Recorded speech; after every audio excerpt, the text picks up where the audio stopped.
On a tous vu ces vidéos d'explosions à Beyrouth. La raison ? On avait oublié 2300 tonnes d'explosifs dans un entrepôt pendant 7 ans. Résultat, des centaines de victimes et 15 milliards de dollars de dégâts, la moitié du PIB. Tout ça à cause d'un gars qui a pas bien fait son travail. Eh bien, figurez-vous que dans l'histoire, il y a des erreurs qui ont coûté encore plus cher. Le forage du lac Peigneur. C'était un petit coin de paradis en Louisiane. Une eau claire, quelques pêcheurs et de magnifiques jardins qui vont disparaître en l'espace d'une journée. En 1980, la compagnie Texaco mène une opération de forage au milieu du lac, recherche du pétrole. Tout semble se dérouler comme prévu, mais à 400 mètres de profondeur, la foreuse tombe sur un truc. On tente de faire remonter le forêt, mais rien à faire. Il est coincé. Les employés sont en panique, personne ne sait ce qui se passe, jusqu'à ce qu'ils mettent le nez dehors. Ce qu'ils ne savaient pas, c'est qu'ils avaient heurté le plafond d'une ancienne mine de sel. À ce moment, 55 mineurs y travaillaient. Ils entendent un gros boom. Qu'est-ce que ça peut bien être ? Ils vont pas tarder à le savoir. Devant eux, des trompes d'eau. Oui, Texaco a fait un trou dans le lac. C'est comme si on avait retiré un bouchon au fond d'une baignoire. Toute l'eau va se déverser dans les kilomètres de galeries souterraines à travers un petit trou de 40 cm. Si les mineurs s'en sortent indemnes, à la surface, c'est le drame.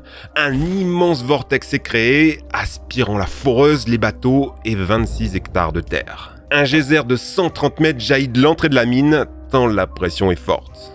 Mais comment tout ça a pu arriver ? Un dysfonctionnement mécanique ? Non, une simple erreur de calcul. L'ingénieur s'est trompé. Miraculeusement, aucun mort. Mais les dégâts sont considérables. Texaco versera plus de 50 millions de dollars en dédommagement. Malheureusement, c'est pas la seule erreur qui a détruit autant de nature. Je pense à celle de cet homme, Sergio Martinez, qui n'a rien de spécial, sinon d'avoir peur du noir, ce qui a causé la mort de 15 personnes et la destruction de 2800 bâtiments. En 2003, le gars se trouve une nouvelle passion, la chasse. Il part alors en forêt, sans carte, sans boussole, sans expérience.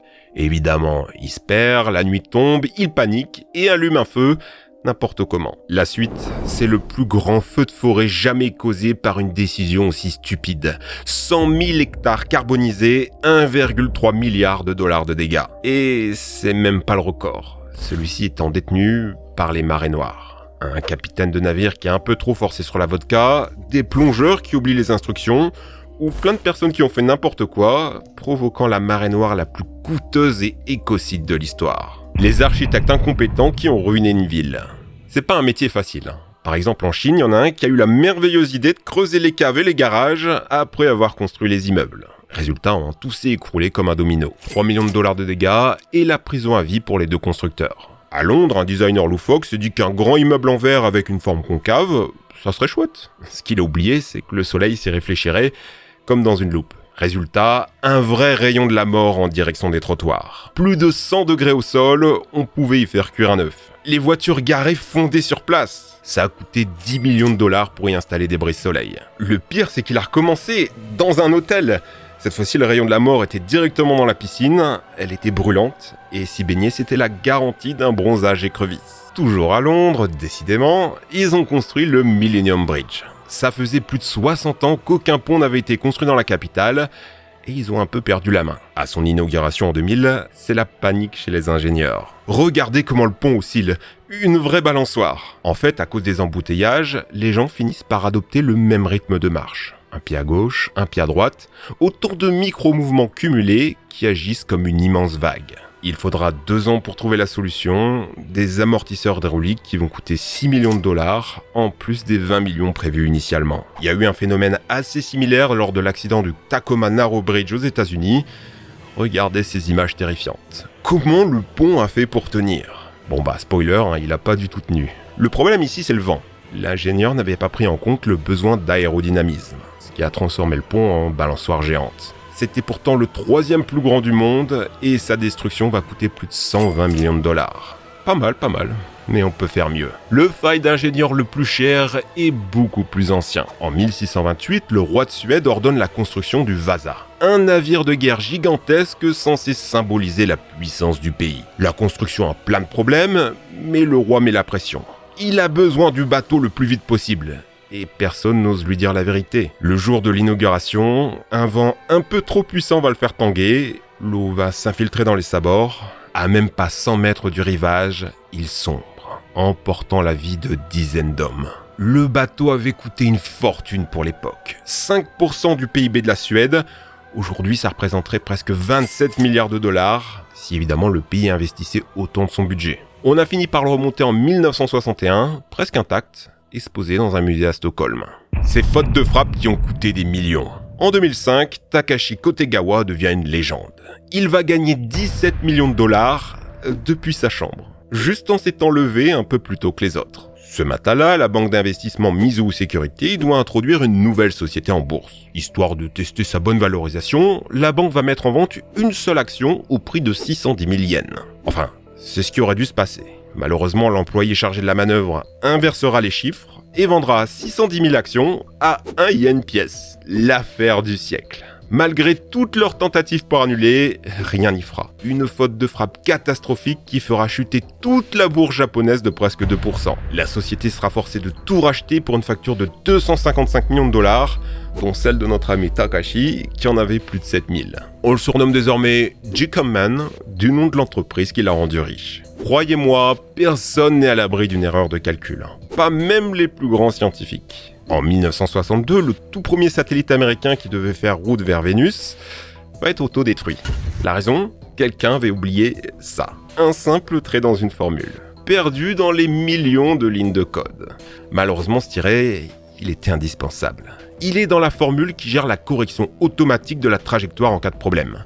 Par exemple, s'il y a des turbulences. La faute restera plusieurs années dans les programmes de la NASA. Et personne ne l'a jamais remarqué, puisqu'il n'y a jamais eu besoin de l'activer. Sauf le jour du décollage de Mariner 1. Soudain, la radio se coupe. La fusée est obligée de se débrouiller tout seul, et lance donc son programme anti-turbulence. Gros bug. La trajectoire fait n'importe quoi, et la fusée se dirige toute seule vers des zones habitées. Heureusement, on a pu l'auto-détruire en urgence. Le coût de la faute ? 150 millions de dollars, ainsi qu'un retard considérable dans la conquête spatiale. En plus rigolo, on a aussi la faute de frappe du gouvernement américain qui a ajouté une virgule de trop dans une loi. Du coup, au lieu d'exonérer d'impôts les arbres fruitiers, par exemple le pommier, il retire les taxes de tous les arbres et de tous les fruits. Bah oui, il y a une virgule. Difficile de comprendre comment c'est passé inaperçu, mais ça a coûté 40 millions de dollars. Comment un seul homme a-t-il pu détruire une ville à lui tout seul ? Connaissez-vous le point commun entre l'explosion du port de Beyrouth, la centrale AZF de Toulouse et la ville d'Oppo en Allemagne ? Toutes ces catastrophes sont dues au nitrate d'ammonium, un sel utilisé comme fertilisant, mais très explosif. Ce qui posera un gros problème à Texas City en 1947. Un bateau français arrive dans le port. Il vient récupérer 2300 tonnes de nitrate d'ammonium, la France d'après-guerre ayant besoin de fertilisants pour relancer son agriculture. À cette époque de l'année au Texas, il fait chaud. Le fertilisant rangé dans de grands sacs en papier est brûlant rien qu'au toucher. À 8h du matin, de la fumée s'élève dans la cale du bateau.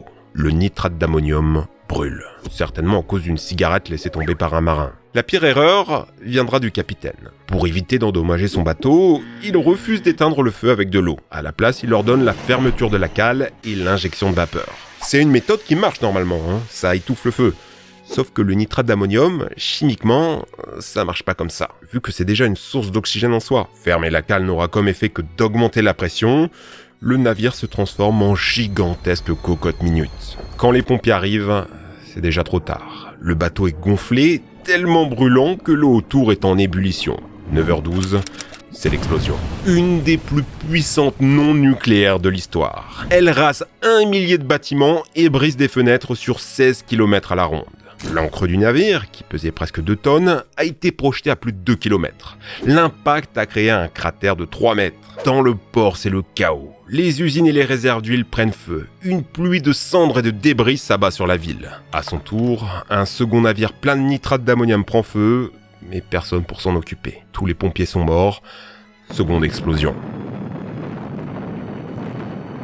Au total, 581 victimes et 1 milliard de dollars de dégâts. L'erreur la plus coûteuse de tous les temps, Tchernobyl. Et si je vous disais que cette catastrophe était la faute d'un seul homme, Anatoly Dyatlov. Contrairement à une idée reçue, c'est pas que les Russes ne savaient pas construire de centrales. Au contraire, un des réacteurs de Tchernobyl continuera à produire de l'électricité 14 ans après l'explosion. Le matin du 25 avril 86, les techniciens de la centrale s'apprêtent à faire un test de sécurité. Pourquoi ? Pour vérifier l'alimentation électrique de secours. S'assurer qu'en cas de panne, le réacteur continue de fonctionner. Oui, vous avez bien entendu, c'est un test de sécurité qui est à l'origine du drame. Pour faire le test, ils font baisser le réacteur à environ un quart de sa puissance.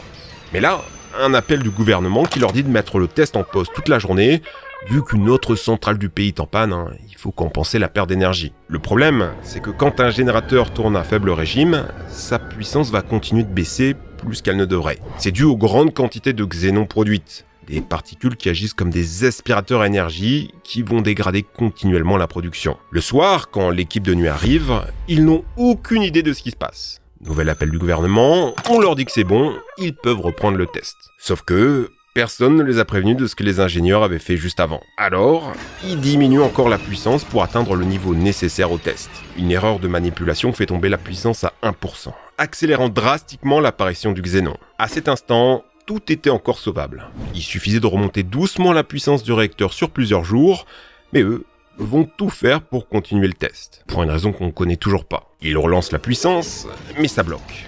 Qu'est-ce qui se passe ? Vous vous souvenez du xénon, l'aspirateur d'énergie ? À force de tourner pendant des heures à faible régime, il s'en est accumulé tellement qu'on peut plus avoir la puissance désirée. Mais l'équipe de nuit, elle le sait pas ça, alors elle tente de forcer encore plus de puissance. Il retire 203 des 211 barres de céramique qui servent de régulateur. Il pousse les pompes de refroidissement au-delà des limites réglementaires. La puissance remonte difficilement, le réacteur est instable. À 1h23, Anatoly Dyatlov ordonne le début de la procédure de test. Tout tremble, tout fait un bruit des enfers. Les capteurs s'affolent, la pression et la chaleur du réacteur sont hors de contrôle.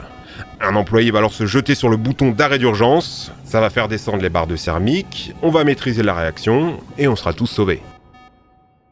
C'est ce qui aura dû se passer, mais les barres descendent beaucoup trop lentement. Personne n'avait prévu ce genre de situation, alors pourquoi se presser ? En plus, le système de protection fait n'importe quoi, la puissance augmente encore, on est 10 fois au-dessus des limites maximales. Là, il n'y a plus rien à faire. Sous la pression, le toit de la centrale va voler en éclats, transpercé par les centaines de morceaux de graphite qui protégeaient le cœur. La suite, vous la connaissez. Encore aujourd'hui, la catastrophe coûte cher. On estime ça à plus de 700 milliards de dollars, record absolu. Et vous, c'est quoi l'erreur qui vous a coûté le plus cher dans votre vie ? Un mauvais SMS qui vous a fait rater le job de vos rêves ? Un billet d'avion commandé à la mauvaise date ? Dites-nous ça en commentaire. Pensez à cliquer sur ce bouton pour nous aider à atteindre les 3 millions d'abonnés. Merci de nous avoir suivis. Allez les amis, ciao !